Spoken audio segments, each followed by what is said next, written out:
Hi, welcome back to Celebrating Culture. We're in St. Charles, Missouri, and I'm with Roman Rich, who is hooked on Route 66. I mean, Rich, this goes back to your childhood, and you are now the president of the Route 66 Commission for Missouri? So the Centennial Commission will be charged with putting together a celebration talking about the 100-year anniversary of Route 66. We're going to be commemorating that celebration of 100 years. And so it's our duty to put together some sort of parade and festivities and things like that that will showcase and document the history of Route 66 and hopefully attract tourists to come visit Route 66 during this centennial, which is going to take place over the course of 2026. So Route 66 gets started in 1926 with a guy named Cyrus Avery. Tell me about his vision. I think it's Tulsa to Amarillo. Yeah, Cyrus Avery was quite a businessman and promoter. He was instrumental in sort of plotting out Route 66. What most people don't know is that Route 66 was a road that was created. It was a series of roads that were commissioned to be part of Route 66. So those roads already existed, those networks already existed. He was one of the people in charge of putting that together and commissioning the different roads, plotting it out from town to town.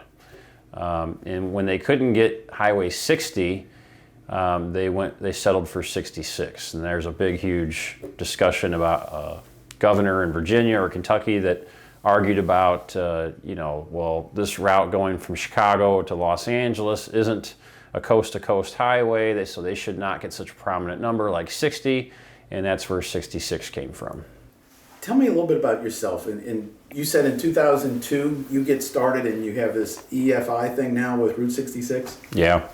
So I got started in roughly 2002, interested in Route 66. I've always been interested in pathways and travelers and explorers ever since I was a kid, when I learned about Lewis and Clark in the Louisiana expedition. I've always been enamored by dead-end roads and things like that, so I'm just kind of drawn to that stuff. We coined the term EFI, which stands for every freaking inch. When it comes to Route 66, we want to find every freaking inch, and we're still finding bits and pieces, if you can believe that. Again, most people don't understand that Route 66 was never just one road. It was a series of roads. It was improved, it evolved, it changed. They made improvements because there were sections that were dangerous or weren't convenient enough or efficient enough. So there was always changes, just like we see today in our modern interstate system. It's always undergoing improvements and changes as the needs change for the motorists. So those needs for Route 66 back in the day changed, and as an archaeologist, a road archaeologist of sorts, we try to find and uncover all of those old hidden alignments and bridges and culverts and things like that. Now, give me an overview. You got 8 states. You start in Illinois and you end at the Santa Monica Pier. Give me a little breakdown of each state, what you think makes them special. You know, with Route 66, unlike some other highways, as you travel from state to state, you change regions, you change cultures. When you're in Illinois, you're in the Great Plains. You come through all these little courthouse squares, these little communities. They all have their own individual identities and cultures. As you cross over into Missouri, things change immediately. You have trees, you have hills and landscape. Again, different types of people and places to visit. You get into the Ozark regions, which becomes more mountainous and more rock terrain. When you get into Kansas, it starts kind of flattening out again. You have a lot of mining areas in Kansas, even though Kansas is only 13 miles. When you cross into Oklahoma, it changes again. The dirt becomes kind of red. You get into scrubby trees. That region has a totally different culture of people, hard-working, blue-collar people. As you leave Oklahoma, you get into Texas, and things open up and become vast. You can see for as far as the eye can see, miles and miles and miles, hardly a tree in sight.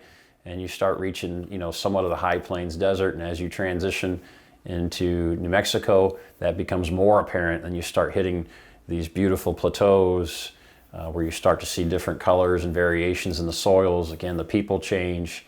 Arizona, that happens again, the rock turns red, and then you get into California and you get into the desert. As you climb out of the desert, you get up into Los Angeles. It's just every state, every region has a true identity to itself, very unique. And that's what's really cool about exploring Route 66, is witnessing that. If you've never done a road trip and you do Route 66 for the first time, you kind of see the melting pot of America. So the great thing about traveling Route 66 is that you're traveling through this kind of a live museum. You can see all this different history for different regions and different cultures, you know, from the Midwest all the way out to the Southwest, talking about the American Indians and various places along the way. And wrapped around all that, you have modern day kitsch and passion that these business owners from different cafes or motels or whatever attractions you're going to visit, they kind of inject their own passion and creativity into this. And it's just this melting pot of modern day creativity and yesterday's history. It's just a really cool experience. Another great museum is in Illinois, in Pontiac, Illinois. That's where we have the Bob Waldmeyer exhibits showing his giant RV type bus, school bus that he renovated. It also shows his little hippie Volkswagen bus, microbus. There's a lot of other great artifacts there in Pontiac, Illinois to be seen as well, along with the War Museum, which is right next door, showing all sorts of different things from World War II and the Korean War and lots of other places around the world. So the different bridges on Route 66, like the chain of rocks, those bridges were slated for destruction, but were saved through some form, whether it be by happenstance or by sheer perseverance. But like the Chain of Rocks bridge is really cool. It's a crooked bridge. You hit a certain point in the middle of the bridge and it turns like 22 degrees, which is really odd. It was very dangerous during its time of use. But now people can bicycle it, and occasionally, at certain times of the year, you can still drive across that bridge. They'll open it up to motorists. We are fighting to save various bridges along Route 66. The one in particular is the Gasconade Bridge in Laclede County. That's one that I'm personally tied to right now. We've been battling to try to save that bridge for almost 7 years now, and I think we're going to be successful, but we don't know quite yet. But you know, the bridges personify the route. They have some character. They mesh in with the landscape.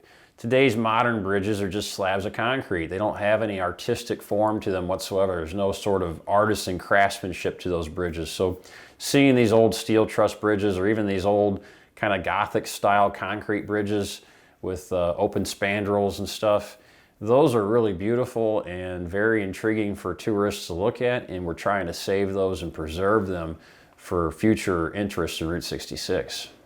And there's one bridge that doesn't have a decking anymore. That goes into Times Beach. Times Beach Bridge. The Times Beach Bridge is another example of bridges being saved on Route 66. The state DOT wanted to tear that bridge down. A group of people got together to rally around that bridge and thus have saved it. Now, you wouldn't know it today by looking at it because it's missing its upper deck, and that's a very peculiar bridge. It's rare that you see a bridge with a superstructure underneath like it has, and then a concrete deck on top. But that bridge is going to be restored in some fashion here before the centennial kicks off. So in Devil's Elbow, we have a prime example of another great bridge restoration. Pulaski County took on the effort back in before 2014. They actually finished it in 2014 and opened it back up. It's a beautiful bridge crossing over the Big Piney River, and it's just a great subject to showcase for the rest of the country. We can save these old bridges. Some of the other bridges out west, like Canyon Diablo and Padre Canyon, those are really neat bridges because they're concrete arch with spindles along the side of them. Those are really neat to look at if you can get out to them. They're kind of treacherous to get to. Canyon Diablo is not too bad. Padre Canyon is a little bit more difficult. But those are some of the earliest examples of Route 66 bridges, predating Route 66 back into the early 20s and late teens. Kind of an outdoor museum would be Galena, Kansas, where you have cars on the route. And what you have on display there are characters from the Pixar movie, Disney movie, Cars. And you have Tomater, you've got Lightning McQueen, you've got a version of the fire truck, and people of all ages, especially kids, really like that display. So some of those figures that you have mixed in with this history, you have people like Andy Payne, who ran from Los Angeles to New York as part of C.C. Pyle's foot race, Bunyan Derby, and he actually won the prize money. He purchased back from the bank the foreclosed farm that his parents were on with the prize money that he got from that foot race. And you have people like Will Rogers, who was a friend to every man that he met. One of the most charismatic people, comedians that the screen has ever seen, the big screen has ever seen. Will Rogers just was a great guy and always had lots of little witty anecdotes for every little situation that one could encounter in life.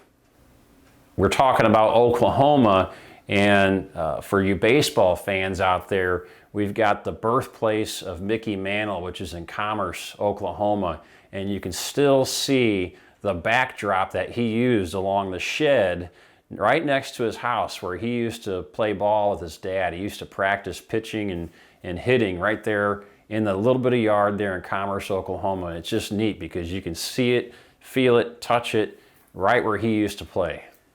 Mickey Mantle and his family were in Commerce, Oklahoma, and this is a mining community. His dad worked in nearby Pitcher, which is also a mining community that's been since closed. They had this horrible problem there that the EPA actually bought the town out, closed the town out because of the mining activities. But they still persevered, and today there's a statue commemorating Mickey Mantle just outside of where his home is, and there's a great big huge ball field there right on Route 66.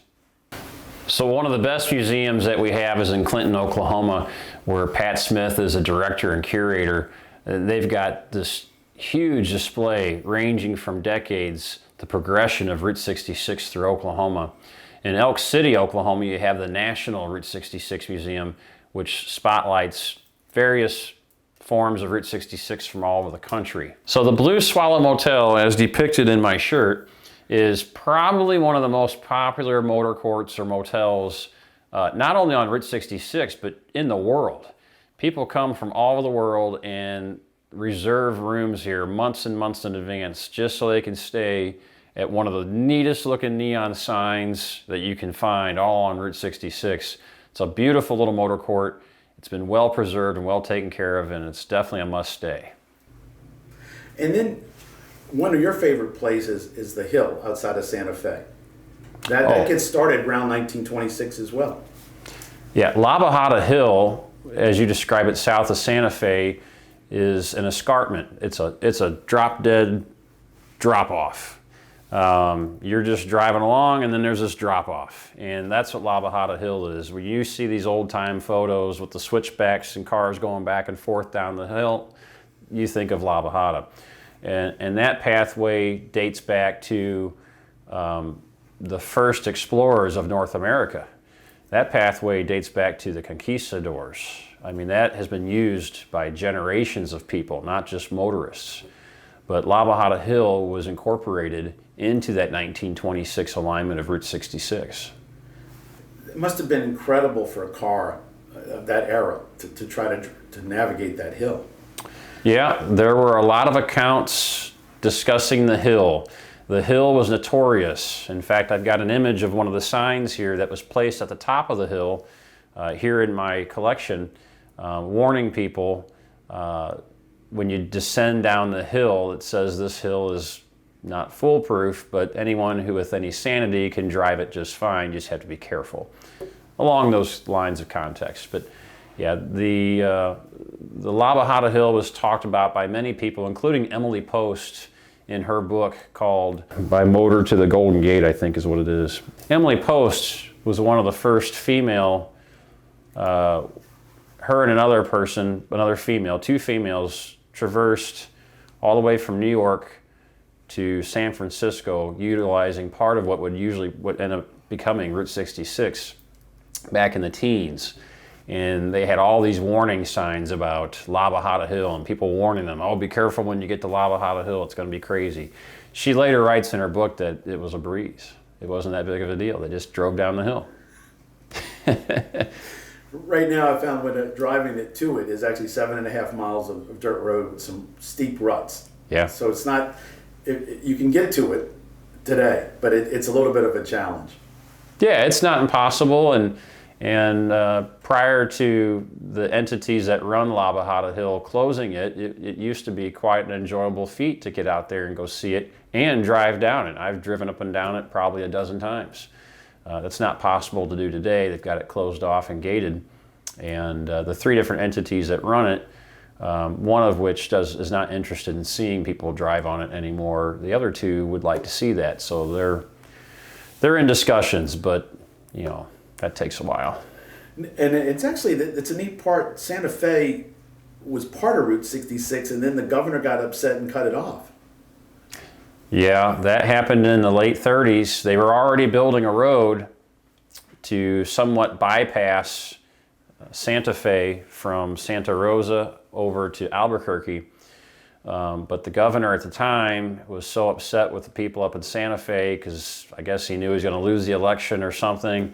I don't know the whole story to it, but he decided to accelerate that whole process and then had that highway commissioned as 66, thus bypassing Santa Fe permanently. And that happened, I believe, in 1937. But today, down that square, the Hotel La Fonda, it's a beautiful place to stop and do old Route 66. It is. Santa Fe is a beautiful town. That part of New Mexico is absolutely beautiful. You've got Las Vegas, New Mexico, not too far from there. Both very beautiful towns, high elevation. You have trees, you have views of the mountains. There's a lot of old scenes when it comes to old motels and motor courts. Lots of good places to eat, and just a neat place to stay. So the movie Easy Rider was an iconic film, kind of a cult classic, coming of ages film during the hippie era of this country. And it shows a couple of guys going from California back east and their adventures. Now, they travel Route 66 during some of these adventures. When they cross over the Colorado River, they're actually on an old Route 66 bridge that isn't there anymore. But as the camera pans over, you see the original Route 66 bridge, the National Trails Highway Bridge. And then they go up through Las Vegas, New Mexico, which is just north of Route 66 by a few miles. And they drive around the plaza and visit. And they end up going down through Belmont, Arizona, where they're quickly turned away by the motel keeper for being a bunch of hippies that nobody wants to see at that time. They end up heading back east towards New Orleans, where they're exploring the town and going through the cemeteries and having their various scenes that most of us are familiar with. And eventually, north of there is where they meet their demise. In Kingman, Arizona, you have the Powerhouse Museum, which has on display this great collection of old historic electric cars. If you aren't aware that electric cars have been around for a long time, since before internal combustion engines actually.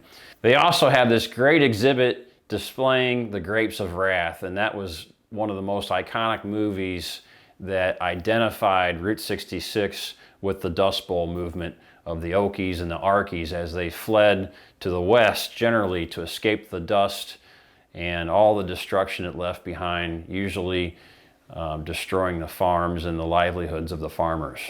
I drove to Oatman. Tell me about going to Oatman, and I actually happened to catch a biker week while I was in Oatman, and it was just fabulous. There was one guy there with a chopper that I interviewed, but go ahead and describe the Oatman run to me. Okay. So Oatman, Arizona is kind of this isolated community up in the mining hills of Arizona, not too far from California. Getting there, you have to traverse the Sitgreaves Pass, which is this long road, Route 66, a series of switchbacks and hairpin turns going in and around the canyons and the mountains of Arizona. And when you get into Oatman finally, you're greeted by this community of mules. And all of these mules and burros have been left abandoned there from the days of when mining was the town's primary focus. So these mules have been there for generations. And so it's just a neat place. Roamin is a throwback to the way times were when people used to mine for various minerals and things like that. Now it's a town, a community heavily dependent on tourism for Route 66, and they have staged gunfights, and they have old brothels and stuff that, of course, aren't in business like that anymore. And it's just a neat community for all ages. You know, Roamin's a great destination for bikers and motorcyclists. That's one of their highlights of their trips when they're doing Route 66. Bob Wallmeyer, at some point in his life, ran a place called Hackberry in Arizona. It was somewhat of a tourist destination or headquarters where people can come and stop and see Bob and his artwork and purchase his artwork. But better yet, they could get to know some of the different areas of Route 66 that maybe they haven't been to. Bob would give them information on that. He was basically an ambassador of Route 66, able to tell people what they should do and see in order to kind of build those memories. So when you're leaving from Hackberry, be sure to stop and see Giganticus heticus. It's this crazy big giant head, kind of emulating the old Easter Island heads, and it was created by Greg Arnold. You can't miss it. It's a really neat stop just outside of Hackberry. So there's lots of little offshoots and side trips that you can take along Route 66. You know, anywhere that no matter where you start on your trip, if you're in Illinois, you can go and see the Mother Jones Monument. There's various covered bridges you can see. As you get into Missouri, you can go down to Branson or Taneycomo or Rockaway Beach and see all those attractions. Those are really cool. In Texas, you've got Palo Duro Canyon, you've got Sedona, and you've got the road that goes down to Sedona from Route 66, which is 89A. It's probably one of the most beautiful scenic highways in the country. Probably one of the most famous attractions in the world is the Grand Canyon, which is just north of Williams, Arizona. And if you can afford to take the train right up there, take the time to do it, I would highly recommend doing that. And there's all sorts of ways to get into the Grand Canyon. There's not just the one way from Williams, there's other ways too, like if you come in through Kingman. So you got the Skywalk Bridge, which is on the side towards Kingman, Arizona. If you want to go out and explore the Grand Canyon that way, that's a really neat experience, very, very unique, where you can actually walk out over this transparent bridge and kind of see the canyon below you. You know, for the new Route 66 traveler, for someone who's just getting interested in it, take your time in doing it. What I recommend to people is if you can't do the whole thing at one time, which takes about 2 weeks if you do it right. If you can't afford to take a 2-week trip and dedicate that from Chicago to Los Angeles, and that's really the minimum amount of time it takes, then take some little trips. Section out, say, Springfield to Chicago, or Springfield to St. Louis, or St. Louis to Galena, Kansas. No matter where you're from, you can section these little areas out, because if you do it right and you take your time and you don't try to rush through everything, you're going to come back and you're going to do it again and again and again, and you're really going to love it. And you'll find yourself taking those little offshoot trips and going to various different places. It's all about the experience. It's all about the exploration. It's not so much about the destination. It's about getting out there, making memories with those people that are with you on the road trip, and just doing something that you've never done before. You know, you're gonna see different places that you've never seen before. You're gonna get away from that corporate fare of food and fast food. You're gonna see mom and pop little diners, people that actually put their heart and soul into making food that's both good for you and delicious at the same time.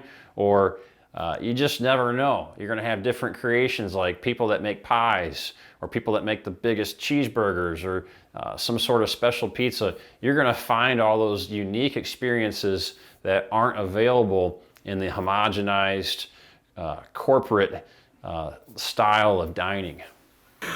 Rich, I want to thank you for being on the show. And you have a great facility here. So tell me a little bit more about your room. You have so much on the wall? Well, I've got various signs that I've collected over the years. Found them along the road, flea markets and things like that. Signs like this are getting harder to find. There's a lot of reproductions and stuff, but these are all authentic signs. But they just kind of capture some of the soul of Route 66. At some point, they'll probably end up in a public museum so that people can enjoy them. I know it looks like I'm a hoarder, but you know, these signs are dear to me, and I love them, and I think they're great. If the signs could talk, I wonder what the stories they would tell, and some of the accounts they would have from all over the decades. But you know, this is out of Oklahoma. This is one out of California. This one up here is one of my favorites. Not even Route 66, but it's pre-66, pre-numbered highways when companies would sponsor a route, and that's what that is. So it kind of gives you an entire evolution of how our travel habits have evolved. What I loved learning was, you know, you start with the horses, and then you go to the train, and then you go to the Model T, and then the faster cars. So you really do see, when you drive Route 66, you see it's an education. It's not necessarily a vacation that you think about. It's really going through a museum to get an appreciation for America. Yeah, it all started with the Native Americans. You know, you got the Santa Fe Trail, all of these different trails, the Osage Trail, Pontiac Trail. Those are all Native American derived trails that eventually evolved into what we travel today. And it's just kind of neat to think about the lineage of a road, a pathway. So if people want to follow Roamin Rich, you have a YouTube channel and a website? Yeah, they can either Google Roamin Rich without the G, like roaming without the G. If they look up Hooked on Route 66, they're going to find me. Okay, great. Rich, I want to thank you for being on the show. Thanks, Charles. And thank you for all you're doing to save Route 66. I look forward to celebrating with you at the Centennial. Thanks for your promotion. Yes. And stay tuned. We'll be right back with more of Celebrating Culture.